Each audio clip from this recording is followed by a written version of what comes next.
Kate Ward, and this is your Dickman Farms Smart Gardening Tip. And we are talking a little bit of transplanting today, actually. So you've gone and gotten this wonderful plant, or you have this wonderful plant, and it's time to move it from pot to pot. It's the middle of summer. It's a great time. Days are really long to move things. The only time you really don't want to transplant things is if they're in flower. So if you have something in flower, we're going to hold tight on that until they're kind of out of flower. But a lot of these green guys, you can go ahead and transplant them now if they've outgrown their home. Some of the ways you can tell then is if they're starting to leave rapidly the pot, or if you start really seeing root growth coming out the bottom of your pot. That's another good indicator. So you can see this is actually not too root bound, but you can see if this were to curl all the way around, it's gonna get really tight in that pot, and we can transplant it up one. So what does that mean? Transplanting is just that. It's to plant from one size to another. And usually when we do that, we don't want to go up too much higher. So maybe 1 inch or 2 inches. So for instance, this is probably actually a 5-inch pot, could go into this 8-inch pot. That's nice, gives it some more root room, but not so much that we have just all of the soil with no roots in it, holding moisture and being a breeding ground for buggies or diseases. Not that it's a huge potential problem, but it is one. So if we don't have to have it, let's not do it. So if we were going to transplant, what we would do is we'd find our pot that we want.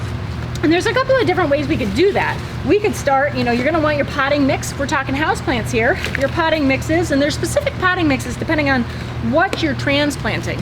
Well, can't I just use a general potting mix for everything? Well, yes and no, but a general potting mix, say for a cactus, is going to hold a little bit too much moisture, and one that than something like this, or African violets like specific. You're going to get better blooming if it has the drainage specific to those different plants. So it's worth it to invest if you have some of those other plants in that specific potting mix for them. But if you have just a general greenhouse plant, this just general potting mix is going to work well.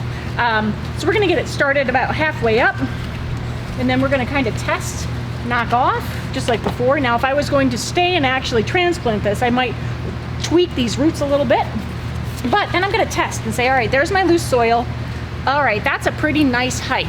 All right, because it's a little high. No, it's not. What's going to happen, that other soil in here is going to settle a little bit. The soil underneath is loose, and as I put this plant in, it compacts it a little bit into that ring where the soil is, and then I can backfill around the sides and make this. It makes a little bit of a mess, but that's okay. You can do it, in the spare room. This time of year, you could go outside and do it. If you're doing transplanting in the winter, which sometimes happens, don't go outside because they don't want to go outside. So that said, here's another trick though when it comes to transplanting. You would finish filling that in, tamp it in lightly, and give it a drink. But here's another tip, because some plants are a little tricky to transplant. Maybe it's because they're really close, they have a lot of leaves or vines kind of in the way, and you're trying to get up and get in the soil. So what you can do is you can take the pot they're in or another empty pot, and say I want to move up to this size. Well, check this out, right? Here, don't mind this. That's all right. It won't hurt anything. Go like this, put my pot in. So to figure that out, that's a 4-inch pot, right? And here's an empty pot. It doesn't care how much I smash it around. Nope. So what I can do is I can pretty much fill the outside of this pot like this, right? Yes, we're going to get to transplanting. I can push it down like this. I can really work around here. I'm not doing any damage to my plant. I'm going to transplant when I'm doing all of this. So I can really get in there. I'm almost done.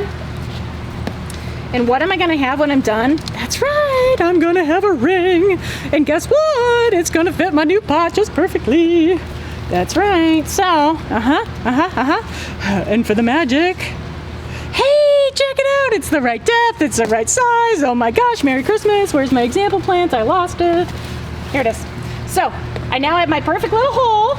I get my new little plant that's somewhat sensitive. It's got leaves trying to run away from each other. I squeeze the sides to get it out, and hey, oh, really? Seriously? Oh, it's so easy. It's done. I tamp it in, loosen it up. Oh, I'm all done. So that's a little trick you can do too. So give them a little room. You can see like even these guys, that looks much nicer in here. It's going to be able to grow actually for a couple of years. That's what you can do to help your indoor plants just live with you, keep adding oxygen and relaxation to your environment, and work in the soil. So this has been your Dickman Farms Smart Gardening Tip. We'll see you soon.